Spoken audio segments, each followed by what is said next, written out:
Hi, friends. It's Rebecca Diaz Avedo going live in the art of building a successful massage practice. I was feeling a Facebook Live coming on last night after I was looking at some of you guys posting for help with your business names. And this is one of my favorite things to do because there's a lot that you can learn from it. But also, I want to steer you away from falling off a cliff with your business. And here's why. Your business is important to me, and it's important that you have success in your business. And there are a few things that need to be done strategically in order to engineer success. Yeah, success is engineered. So one of the things I've always noticed and said about this industry is that we are kind of destroying it from the inside, right? Like we want people to take us seriously, but then we don't really know what we're doing with business, and so we just kind of shoot from the hip, and then we get results that are consistent with that, right? Like how can you expect to build a thriving six-figure practice when you're just throwing spaghetti at the wall to see if it fits, see if it sticks anyway? Okay, so that's the deal. I posted last night just a call for entries for those of you that have never worked with me that want to get my feedback on naming your business, because like it's a big sticking point for a lot of people. Okay, so we're just gonna dive in here real quick. I got my laptop up. If you're watching live, say hi. If you're watching the replay, hit hashtag replay. And also, if you missed the opportunity to submit your business name for coaching, then by all means, feel free to post that below. And I need to know your niche. All right. Don't just post your business name. That will not help me. I need to also know your niche. Okay. Any other information is super, super helpful. All right. So here we go. We're just going to go rapid fire. We've got, I've got about 5 people. Lola. I've got Joanne, Mark, Carla, Stacy, Pamela, and Jessica. Okay. So ready to rock and roll. And guys, just remember, I'm a little impatient and I'm brutally honest. And here's why. This is coming from decades of expertise and helping to brand and build multiple six-figure practices with my coaching clients. Okay, so this isn't just like what Rebecca thinks today. This is not based on what kind of mood I'm in. This is based on very specific rubric of what we have proven to actually works in terms of naming your business. This okay, so I've got, if you're haven't read any of my articles or anything like that about what to name your business, they've been popping up lately. So you can just scroll down in the group, or you could literally search like what to name your business, or maybe even what not to name your business, I think is probably one of my most popular articles. All right. So that'll give you a couple of things to a couple of, what's the word I'm looking for?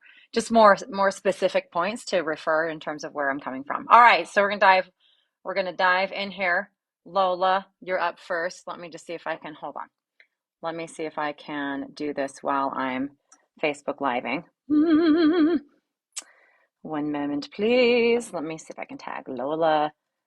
There you go, Lola Waves. All right, so tagging you because I'm talking about the name of your business. All right, so guys, buckle up and get ready to take notes here.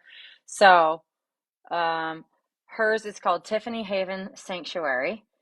And she said niche is general healing massage, and then she put in all caps, I don't know what my niche is. All right, here's the thing. Everybody write this down. You can't name your business strategically until you have a niche. Your niche comes first. It's the first step in lots of steps of building a successful practice, which I've like I said, mapped out and proven. So some of you might need to go back to the drawing board, and that's fine. But if you don't know what your niche is, then your business name 9 times out of 10 is not going to work. Think about it. Makes sense, doesn't it? Okay. So Tiffany Haven Sanctuary. Now, I don't know if this person's name is Tiffany or if she lives in Tiffany. Like I'm not sure. So Lola, clue me in, but Tiffany Haven Sanctuary, I don't think is a good name.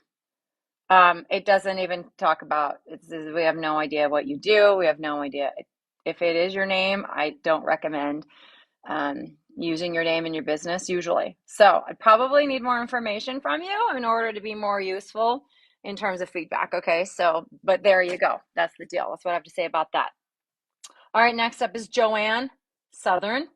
All right, Joanne, I'm tagging you so we can mark here Timestamp Joanne Southern talking about you, babe.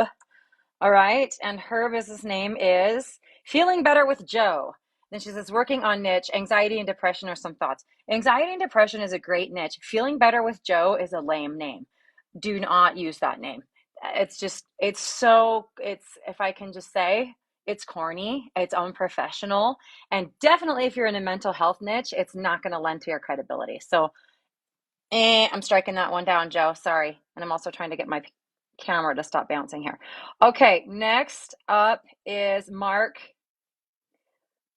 Cohen. Here we go, Mark. Sorry, you guys. My phone stand is like really bouncy, especially that I'm on my computer as well. Mark Cohen, talking about you. I don't know if I have the right Mark, so I will not tag you. Mark says, Master of Chronic Pain Management. I do NMT and deep tissue. Niche is people who have pain and want it to disappear, sub and acute injuries. So, Mark, I'm unclear if the name of your business is Master of Chronic Pain Management. If that is your name, I don't like it. I think we could do much better there. Okay. It's too much. It's not, I mean, I love that it talks about chronic pain management, but just to name your practice Master of Chronic Pain Management, like, I don't know. I would definitely want to talk with you more about that. Okay. And if you guys have any questions while I'm watching live, or if you agree, you disagree, you're like, what the heck, Rebecca, what are you even talking about? Or what's that information based on? Feel free to ask. All right. Next up is Carla. All right. So Carla's business name is Brain and Body Therapy. Her niche is pregnancy, postpartum, and pediatrics. Carla, I don't understand. Why would you name your business Brain and Body Therapy if your niche is pregnancy, postpartum, and pediatrics? See, that's a good example of something that I would just call incongruent. So you'll lose points in terms of how I score your name and assess your name if it's incongruent. Brain and Body Therapy sounds like some kind of neuro link, neuro gym. Like I know you do craniosacral. I think pretty sure you do craniosacral because I peeked at your website. But that's not what people are going to connect with. So I think that's a miss. If your niche is pregnancy, postpartum, and pediatrics, that needs to be conveyed with your name, not just brain and body therapy.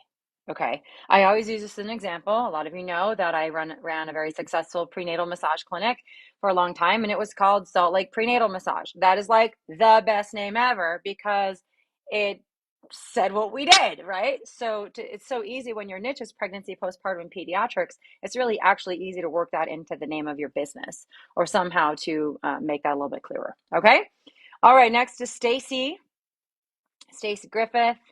Willamette Lymphatics and Massage, specializing in head and neck lymphedema and massage therapy. Okay, Stacy, you win. I sign off on that. I think that's fine. I'm guessing you live in Willamette. All right, Pamela Bouvier. Hi, Rebecca. Hi. Nice to see you guys. Thanks for being a part of this group. And let's move on and see what Pamela has here. All natural frequencies for pain relief. I use frequency-specific microcurrent therapy to reduce or relieve bone, nerve, and muscle pain that does not resolve with neuromuscular therapy. Okay, cool. So maybe. I'd give that name a solid maybe because I get what you're doing there, and it's very literal, which I think could be helpful to you. All natural frequencies. You'll lose traction in that this kind of all natural is kind of generic. So maybe on that one, Pamela. Okay. Guys, now obviously I can't coach you if you're not a client. I mean, I don't know the full story. I don't know what's going on here. So I'm literally just taking what limited information I have and just giving you my like impulse feedback. Okay. So take it with a grain of salt. And like I said, feel free to ask any other questions if I'm talking about your business name or if you want to ask me about yours. Okay. Well, if you're watching live or watching the replay. All right. And then Jessica Deerdoff, Inspire Movements Massage, Colorado Springs, Colorado. My niche is hip and low back. Modalities are Thai, Ashi, and cupping. Inspire Movements Massage. I'm guessing that's the name of your business. I'm guessing it's not Inspire Movements Massage, Colorado Springs, Colorado. Inspire Movements Massage. I think you can do better, Jessica. Here's the thing. Okay, let me just tell you one of the criteria that I teach in terms of naming a business is that you shouldn't use generic or overused terms, especially in the bodywork industry. So if you have something like revive, relax, renew, rejuvenate, integrative, just things like that, they're just totally overused and they're generic.